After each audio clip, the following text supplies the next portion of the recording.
तमिलनाडु में एक्टर विजय की राजनीति में एंट्री करीब करीब वैसी ही है जैसी दिल्ली में अरविंद केजरीवाल की और बिहार में प्रशांत किशोर की हुई है। कॉमन बात यह है कि तीनों ही अपने अपने राज्यों में विधानसभा चुनाव की तैयारी कर रहे हैं।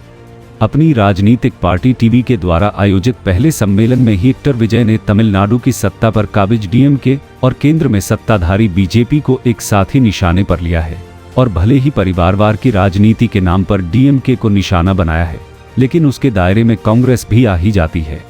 विल्लुपुरम जिले के विक्रवंडी में आयोजित विजय की पहली राजनीतिक रैली थी में 3 लाख से ज्यादा लोगों की शामिल होने की बात मानी जा रही है। थलपति विजय कहकर बुलाए जाने वाले एक्टर विजय ने अपना विजन पहले ही साफ करने की कोशिश की है और एक मेटाफर के जरिए अपनी दशा और दिशा भी लोगों की नज़र में साफ करने की कोशिश की है। अपने भाषण के शुरू में विजय ने अपनी तुलना एक ऐसे बच्चे से की जो सांप का सामना कर रहा था और उसे देखकर जोरदार तालियां बज रही थीं। बोले, मैं राजनीति में बच्चा हूं, मैं मानता हूं, लेकिन ये बच्चा सांप को अपनी मुट्ठी में लेने को तैयार है। एक्टर विजय टीवीके की विचारधारा को तमिल नेताओं की विरासत पर ही आधारित ही मानते हैं, लेकिन एक बड़ा फर्क भी खुद ही बताते हैं।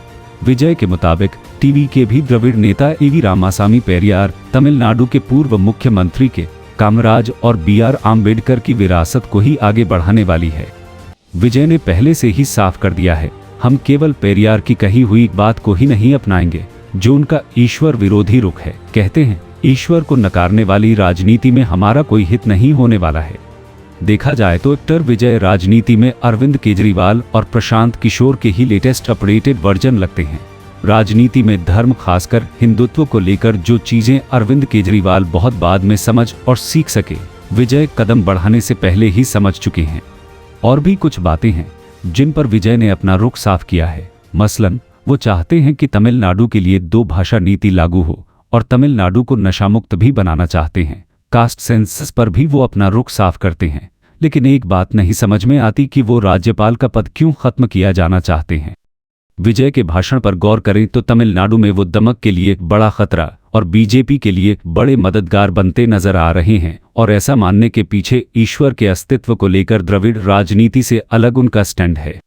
अव्वल तो विजय बीजेपी को भी वैसा ही बता रहे हैं जैसे डीएमके को। मायावती भी तो बीजेपी और कांग्रेस को नागनाथ और सांपनाथ बताती रही हैं, लेकिन बीएसपी की रणनीतियों का फायदा किसको होता है सभी जानते हैं।